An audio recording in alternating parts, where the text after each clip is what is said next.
Good afternoon, everybody. This is Parrot. Guys, we've got 21 black vultures.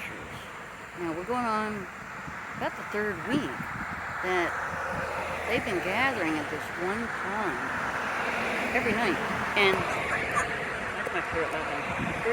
There's no good place to park a car that I could film. So I rode my bike the other day and had a bike home in the rain. Here's Freedom the Parrot.